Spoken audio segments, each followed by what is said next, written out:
지난 한 주 너무 추웠죠?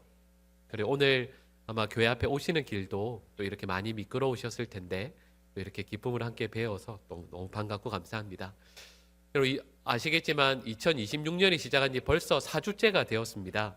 1월의 마지막 주일을 맞이하죠. 작년에 한 해 시작하면서 여러 가지 결단과 결심 많이 하셨죠. 성경도 많이 읽고 기도도 많이 하리라 결단하셨을 텐데 여러분 제가 여러분 보니까 너무 기도만 많이 하지 마시고 영화도 좀 보고 그렇게 하세요. 제가 실은 얼마 전에 그 신의 악단이라는 영화를 가족들과 함께 보게 되었습니다. 여러분 추천드립니다.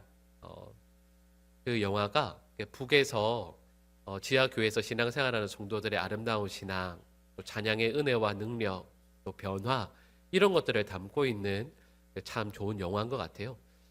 뭐 더 말씀드리면 또 이거 스포일러가 되니까 뭐 그렇지 않은데, 근데 가장 마지막 부분을 보면 그 주인공이 하나님께 이렇게 환하게 웃으면서 기도하는 여쭙는 장면이 나와요. 뭐라고 여쭙냐면 하나님 저 잘했죠? 라고 하나님께 질문하는 내용이 나옵니다.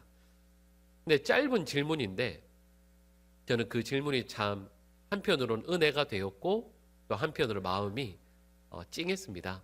왜냐하면 우리 그렇죠. 보통 하루 마무리할 때, 한 주나 한 달, 한 해 마무리할 때 하나님께 어떤 말을 가장 많이 하세요? 하나님 죄송합니다 이런 말을 제일 저는 많이 했거든요. 결단하고 결심했는데 막상 그러지 못할 때가 참 많았습니다.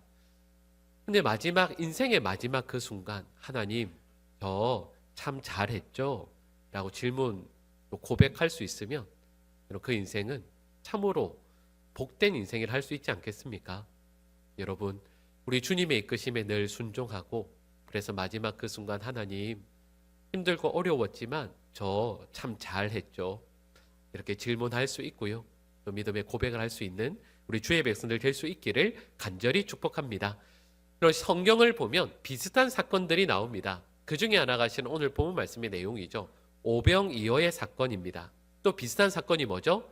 칠병이어의 사건이 나옵니다. 공통점은 뭡니까?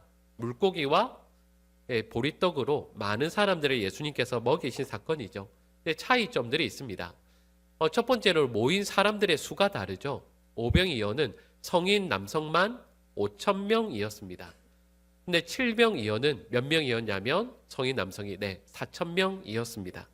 그리고 음식이 남았는데요. 그것도 좀 다르죠. 오병이어는 남은 음식을 모으니까 12바구니였다라고 말씀합니다. 근데 여기서 바구니라는 건 뭘까요? 그러니까 우리 말하면 어깨에 이렇게 매는 좀 작은 이런 바구니를 의미하죠. 근데 칠병이어는 좀 다릅니다. 남은 그 음식을 모으니까 총 7광주리라고 나오죠. 그러니까 바구니보다 훨씬 더 큰 겁니다. 근데 그게 7광주리였다라고 말씀하죠. 그리고 오병이어는 빈들에서 하루 종일 있다가 해가 질 때쯤 예수님께서 사람들에게 음식을 나누어 주시는 내용이에요. 근데 칠병이어는 첫날에 나눠 주신 게 아닙니다. 3일째 되는 날, 그러니까 사람들이 3일 동안 굶주리다가 비로소 예수님께서 그들에게 기적을 베푸셨다라는 것이 차이점이라 할 수 있죠. 근데 여러분 이 사건들의 공통점이 또 있습니다. 지금까지 차이점을 말씀드렸다라고 한다면 그 출발점이 공통적입니다. 이 기적들이 시작될 때 무엇이 그 출발점이었는가 하면 마가복음 6장 34절과 8장 2절 말씀을 우리 연속해서 우리 같이 한번 읽어 보겠습니다. 예수께서 나오사 큰 무리를 보시고 그 목자 없는 양 같음으로 인하여 불쌍히 여기사 내가 무리를 불쌍히 여기노라. 그들이 나와 함께 있은지 이미 사흘이 지났으나 먹을 것이 없도다. 아멘. 그리고 6장의 내용은 오병이어의 사건이고요. 8장은 칠병이어의 사건입니다. 근데 두 사건 다 출발점이 뭐였죠? 예수님께서 무리를 불쌍히 여기심으로 말미암아 이 기적들이 시작됩니다. 예수님께서 이 무리를 불쌍히 여기시는 마음으로 그들을 가르치시고 또 그들을 먹이시는 것이죠. 이들이 얼마나 힘들면 이 하루 종일 혹은 사흘을 예수님 앞을 떠나지 않고요. 예수님의 말씀을 듣고 그 앞에서 그 모든 시간들을 함께 하고 있을까? 이렇게 배가 고픈데, 이렇게 해가 뉘어뉘어 지는데 다른 곳으로 가지 않고 이 앞에 가만히 있을까? 그럼 복음서에 기록된 유일한, 내 복음서에 모두 기록된 유일한 기적이 뭐냐 하면 바로 오병이어의 사건이거든요. 근데 이 놀라운 기적의 출발점이 예수님의 놀라운 능력을 강조하지 않습니다. 예수님께서 이들을 불쌍히 여기셨다라는 것이 바로 이 모든 기적의 출발점이었던 거죠. 그래서 마가복음 말씀을 읽어보면 예수님께서 병자를 고치실 때 마가는요, 꼭 한 어구를 덧붙입니다. 그 어구가 무엇이냐면 불쌍히 여기사라는 말씀이 덧붙여져 있어요. 그래서 나병 환자를 불쌍히 여기셔서 그에게 손을 내미시고 그를 고쳐주십니다. 귀신 들린 아이를 예수님께서 불쌍히 여겨주시죠. 그리고 그 아이를 고쳐주시고, 맹인 바디메오도 예수님께서 그를 불쌍히 여기셔서 고쳐주십니다. 예수님께서 이들을 능력으로 고쳐주셨다라는 말씀만 써도 될 텐데, 그리고 예전에 말씀드렸던 것처럼 마가는 이 진술이 아주 간단하거든요. 그럼에도 불구하고 예수께서 이들을 불쌍히 여기셨다는 말씀을 덧붙이는 이유가 있습니다. 마가가 펜을 들어 마가복음을 쓸 때 성령께서 마가의 영안을 열어주셔서 예수님의 시선이, 예수님의 마음이 이들을 너무도 불쌍히 여겨주셨던 바로 그 순간이 이 모든 고침과 기적의 출발점이었던 것을 알게 해주신 것이죠. 여러분, 그리고 여기까지 말씀을 드리고 나서 우리는 이런 것을 깨닫게 됩니다. 여러분, 예수님께서 이들을 불쌍히 여기셔서 고쳐주시고 또 먹여주시고 기적을 베풀어 주셨다라고 한다면, 여러분, 우리에게 있어서 기도의 출발점은 또한 무엇이어야 하겠습니까? 예수님의 불쌍히 여기심을 구하는 것이라 할 수 있죠. 우리 모든 분들 다 기도 생활 열심히 하고 계시죠? 그런데 저희가 기도할 때 그런 분들도 계실 거예요. 어제와 똑같은 일상이 늘 지루하게 반복되어져서 기도할 때도 특별한 기도 제목이 없는 분들도 계시겠지만, 저는 우리 성도들 가운데 사랑하는 자녀를 위해서, 또 사랑하는 부모님, 또 배우자를 위해서 눈물로 기도하는 성도들이 많이 계시다는 것을 알고 있습니다.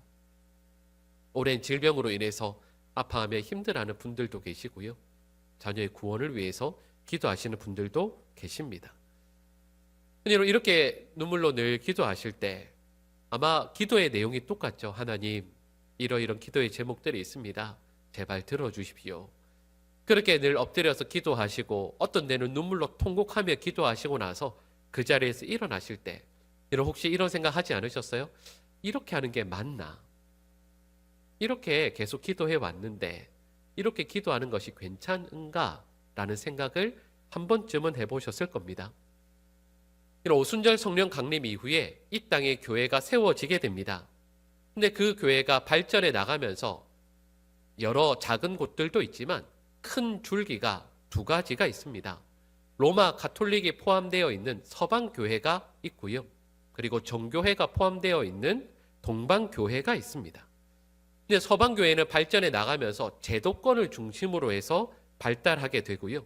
동방 교회는 수도원을 중심으로 해서 교회가 발달하게 됩니다. 그래서 동방 교회에는 오래된 여러 기도의 전통들이 있습니다. 근데 그 중에서 하나가 중요한 기도의 전통이 무엇이냐면 아마 들어보셨는지 모르겠습니다. 예수 기도라는 것이 있습니다. 그리고 예수 기도라는 것은 어려운 것은 아닙니다. 그 기도문이 이런 거죠. 하나님의 아들 예수여, 나를 불쌍히 여겨 주십시오. 라는 이 기도를 끊임없이 아뢰는 겁니다. 근데 그냥 하는 것이 아니고요. 우리가 숨을 들이마시고 숨을 내쉬잖아요. 들이마실 때 하나님의 아들 예수여, 그리고 숨을 내쉴 때 이 죄인을, 나를 불쌍히 여겨 주십시오. 이렇게 기도하는 것입니다. 이전에 제가 몇 번 말씀드렸던 것처럼 제가 신학교를 다니면서 참 많이 고민하고 힘들어 했거든요.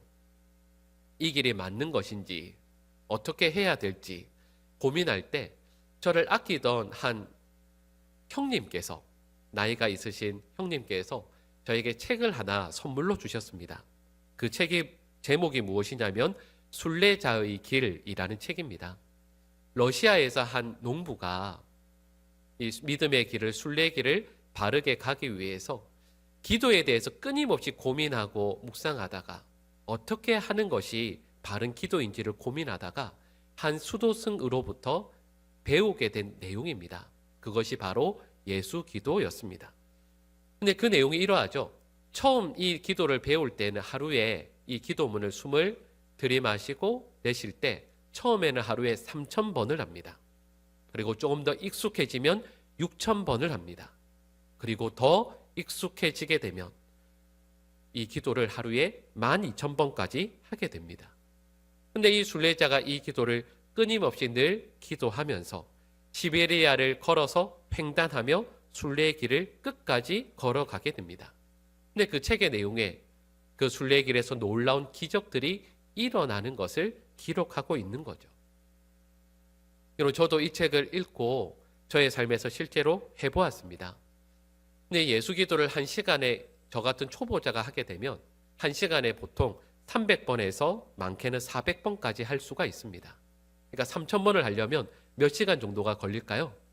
네, 최소 8시간에서 10시간 정도가 걸립니다. 숨을 들이마시고 내쉬면서 천천히 이 기도를 아뢰는 거죠. 근데 여러분, 이 기도를 하는 목적은 제가 좀 전에 말씀드릴 때 이 순례길에서 여러 기적들이 일어났다라고 말씀을 드렸잖아요. 근데 많은 분들이 이 책을 읽으면서 또 예수 기도를 하면서 그러면 이걸 나의 기도의 방법으로 삼아 내 삶에 응답을 얻어야 되겠구나라고 오해하실 수도 있지만 여러분, 이 기도의 목적은 그게 아닙니다. 예수 기도를 해서 나의 원함을 이루는 데 있는 것이 아니라 여러분 생각해 보세요. 숨을 들이마시고 내쉬면서 계속해서 기도를 합니다. 근데 이게 3,000번에서 6,000번으로 12,000번으로 되면 어떤 일이 일어나냐면 이 기도를 나의 입술로 기도했거든요. 근데 점점 시간이 지나면 입술의 기도가 아니라 내 마음의 기도가 됩니다. 그리고 심장이 나를 끊임없이 교훈하는 것처럼 심장이 뛸 때 무의식 가운데에서 나의 영혼이 우리 주님을 끝까지 바라보게 됩니다. 주님, 이 죄인을 불쌍히 여겨주십시오 라는 간구를 나의 영혼이 깨어있든 또 깨어있지 않든 하루 종일 주님을 바라보며 기도하게 되는 거죠. 여기서 중요한 것은 내가 주님 안에 머무는 것입니다. 나를 불쌍히 여겨주시는 주님 안에 나의 영혼과 마음이 계속해서 머무는 것이죠. 중요한 것은 기적이 일어나는 것이 아닙니다. 쉬지 말고 기도하라는 그 말씀에 순종해서 주님께서 나를 끝까지 불쌍히 여겨주시기를 구할 때 주님께서 나의 영혼을 불쌍히 여겨주시고 응답해 주시는 것을 경험하는 것이죠. 근데 말씀드렸던 것처럼 중요한 것은 기적이 아닙니다. 그리고 이 내용은 오늘 본문과도 연결이 되죠. 오늘 본문 말씀을 신앙의 눈으로 보면 실망스러운 점이 있습니다. 그게 뭐냐 하면 이런 오병이어의 기적을 통해서 이 사람들이 먹게 된 것은 무엇입니까? 똑같은 물고기와 보리떡입니다. 오늘 본문 말씀 바로 앞부분을 보면 헤롯의 왕궁에서 일어났던 잔치에 대한 내용이 나오거든요. 여러분 질문해 볼까요? 헤롯의 왕궁의 음식이 맛있겠습니까? 오병이어의 기적에서 일어난 그 음식이 맛있겠습니까? 물어볼 필요도 없죠. 헤롯의 왕궁 혹은 로마 황제가 늘 먹는 그 음식과도 비교할 수 없습니다.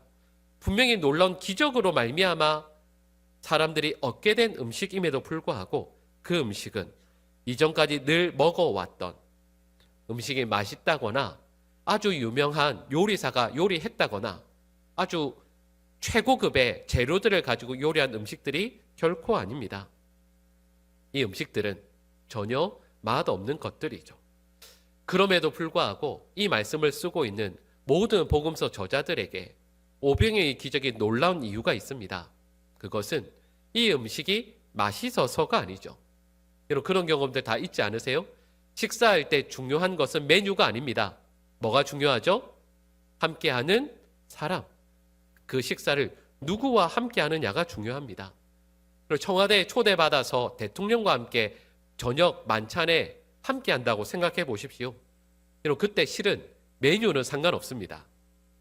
이 메뉴를 요리한 주방장이 누구인가도 별로 중요하지 않습니다. 오래전 문민정부 시절에 김영삼 대통령이 많은 분들을 이 청와대에 초대하죠. 그때 대접했던 음식이 뭐였는지 아시죠? 칼국수였습니다. 우리가 먹을 수 있는, 흔하게 먹을 수 있는 그 칼국수였습니다. 근데 거기에 다녀오신 분들은 칼국수 먹은 게 자랑이었죠. 여러분, 이때 칼국수가 자랑이 아니라 진짜 자랑은 뭡니까? 대통령과 함께 식사한 것이 중요한 것이죠. 여러분, 오병이어의 식탁이 중요한 이유가 있습니다.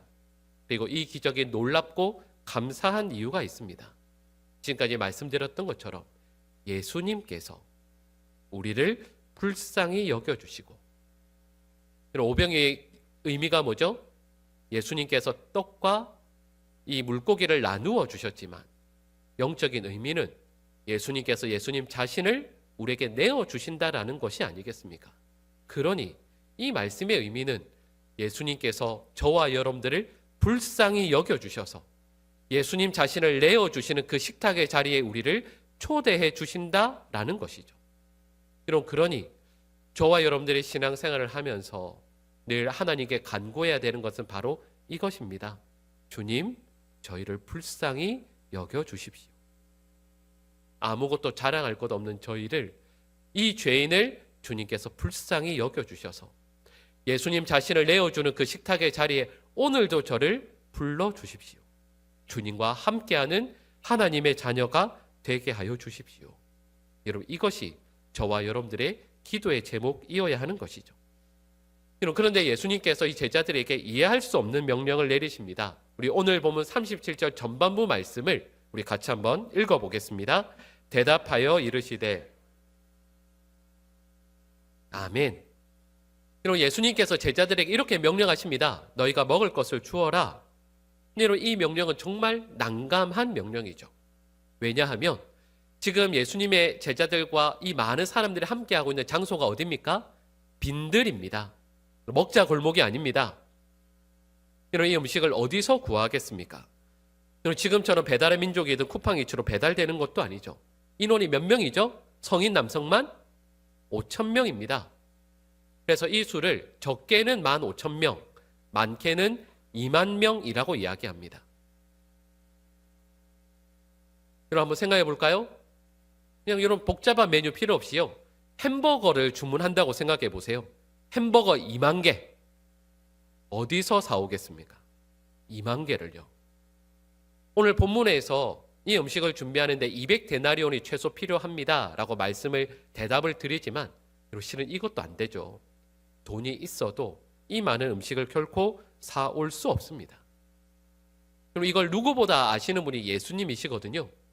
근데 예수님께서 이들에게 명령하십니다. 농담이 아닙니다. 예수님께서 진지하게 이들에게 명령하세요. 너희가 먹을 것을 주라. 불가능한 것 아심에도 불구하고 예수님은 이런 명령을 하십니다. 왜 그러실까요? 여러분, 이 질문을 고민하다가 예전에 신학교 시절에 친했던 그 전도사님의 이야기가 생각이 났습니다. 다시 한번 말씀드리면 제 이야기가 아닙니다. 그 전도사님의 이야기인데, 친한 형님의 이야기인데, 이 전도사님께서, 이분께서 그 전도사 시절에 결혼을 좀 일찍 하셨거든요. 근데 결혼 한 달 정도 되었을 때 부부싸움을 아주 심하게 하셨다고 합니다. 왜 싸우게 되었냐면, 저녁 식사를 하고 나서 그 사모님께, 그 형수님께 미정씨 우리 잔잔합시다 라고 이야기를 했습니다. 근데 사모님의 이름은 미선이었습니다. 미정씨는 직전에 만나던 자매님 이름이었습니다. 사모님이 이걸 알거든요. 무심코 옛사람의 이름을 부른 것이죠. 근데 사모님께서 멱살을 잡은 것은 아니지만 이름을 무의식 중에 부른 것 보면 아직도 그 여인의 너의 마음에 있는 것이다 하고는 추궁을 하게 되었습니다. 여러분 아시겠지만 전도사님이 그러니까 신방에 방이 여러 개 있겠습니까? 방도 단 하나인데 갈 데도 없어서 불편하게 3일을 지냈다고 합니다. 근데 3일을 불편하게 지내시면서 여러분 3일을 그렇게 불편하게 지내는데 당연히 부엌도 파업했겠죠. 근데 전도사님께서 그 형님 전도사님께서 사모님에게 슬그머니 다가가서 이렇게 이야기했습니다. 여보, 회사에서 노사 분규를 해도 식당은 돌아간다는데 우리 밥 먹고 싸웁시다. 그래서 그 형수님께서 식사를 준비하시고 식탁에 앉아서 함께 식사를 하셨는데 그 식사 가운데서 길고 긴 전쟁이 휴전되었다고 합니다. 근데 여러분, 제가 이 이야기가 떠오른 이유가 있습니다. 예수님께서 제자들에게 이렇게 말씀하시죠. 너희가 먹을 것을 주라. 여러분, 1차적인 의미는 무엇이겠습니까? 너희는 지금 방법이 없지만 지금 너희 앞에 있는 저 가득한 무리들을 불쌍히 여기는 마음은 최소한 가져야 한다라는 뜻이 1차적인 의미겠죠. 근데 더 나아가서 예수님께서 그들에게 바라시는 것이 있습니다. 단순히 그들을 불쌍히 여기는 정도가 아니고요. 예수님께서 이들을 얼마나 불쌍히 여기시는지 예수님의 그 마음에 동참하라는 뜻입니다. 눈앞에 보이는 저 사람들을 남자만 5,000명이라는 숫자로 볼 것이 아니라 저들을 내가 챙겨야 되는, 나에게 부담이 되는 사람들, 나에게 이익인지 손해인지를 여기는 그런 사람들이 아니라 예수님의 마음으로 그들을 섬겨야 할 존재들로 보라는 뜻입니다. 그리고 이런 의미도 포함되어 있죠.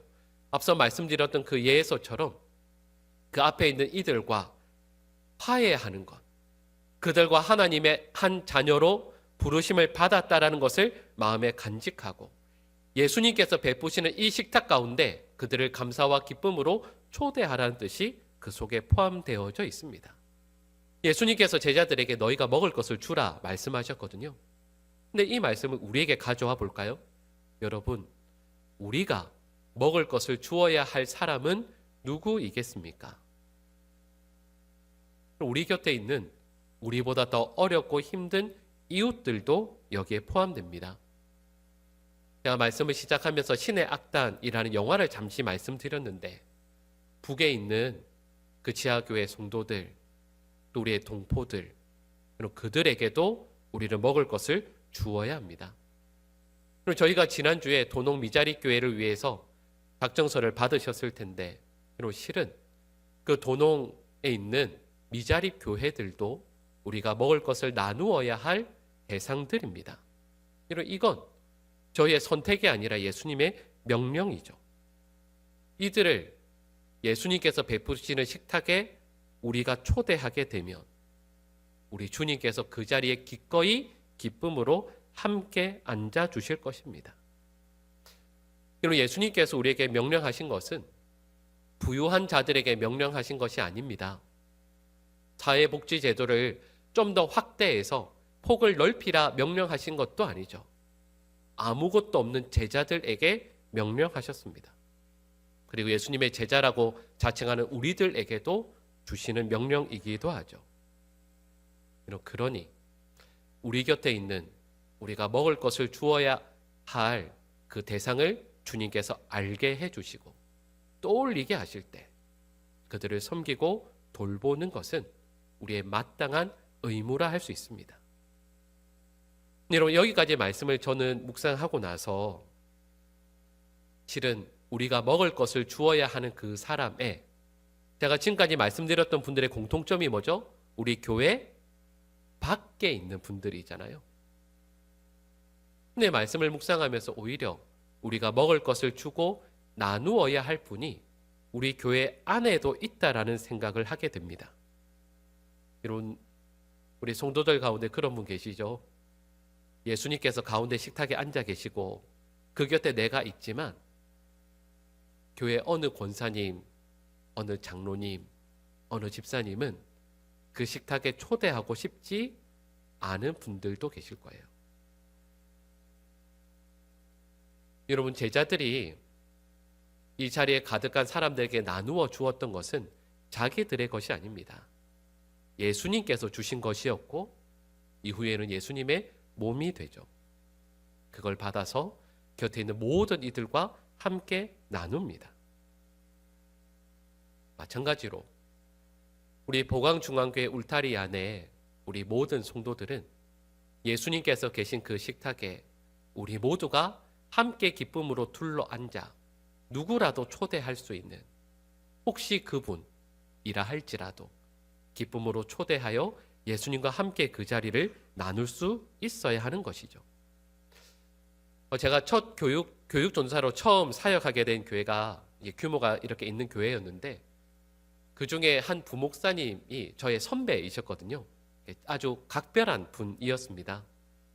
네, 그분과 함께 이제 따로 이제 저희 둘이서 식사를 하다가 교회를 섬기면서 되게 아주 속상한 일을 한번 말씀하신 적이 있어요.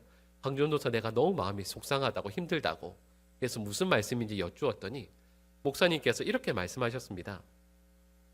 뭐냐 하면, 나 우리 교회 장로님이랑 집사님들이 다 술을 마시면 좋겠다고.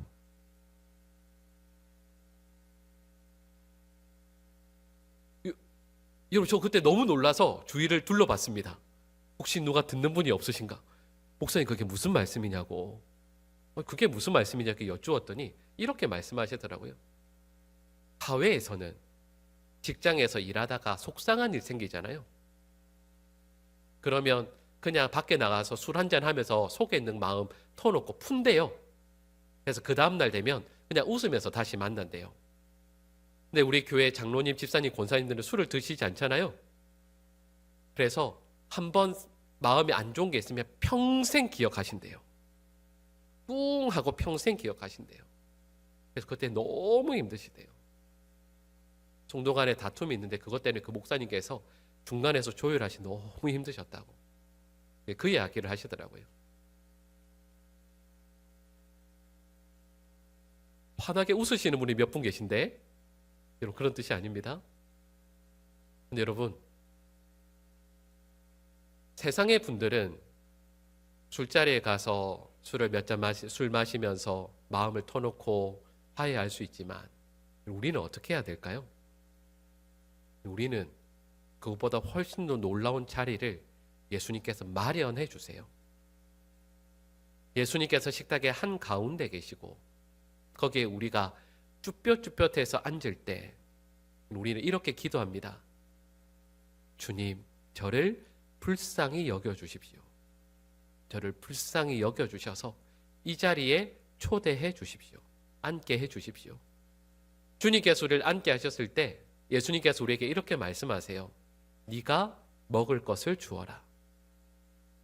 여러분, 그 자리에 우리가 초대해야 할 분이 있는 거죠.